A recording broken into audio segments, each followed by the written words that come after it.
Hi అండి, welcome to happy talks. ఈరోజు నేను డ్రమ్ స్టిక్ సూప్ బేబీస్కి ఎలా చేయాలన్నది మీకు చూపిస్తాను.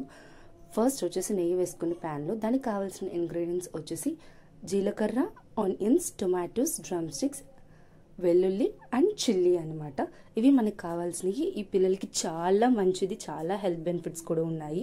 జస్ట్ నెయ్యి వేసి కొంచెం జీలకర్ర ఒకదాని తర్వాత ఒక్కొక్కటి వేసేయండి. ఎక్కువ ఫ్రై చేయాల్సిన అవసరం లేదు. అండ్ జస్ట్ స్మాల్గా సాట్ అయిపోయిన తర్వాత పెసరపప్పు అన్నది నేను ఆల్రెడీ ఒక హాఫ్ అన్ అవర్ ముందు నానబెట్టుకున్న 2 స్పూన్స్ మాట.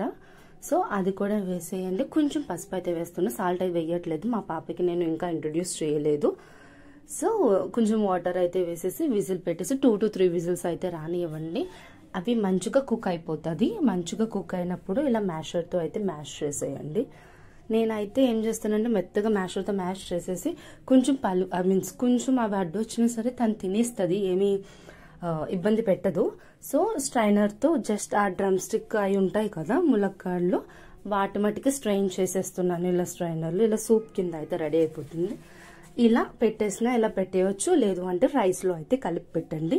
చాలా మంచిది పిల్లలకి, వాళ్ళ బ్రెయిన్ డెవలప్మెంట్కి. అది కూడా మన ఛానల్ అయితే సబ్స్క్రైబ్ చేయండి. Bye bye.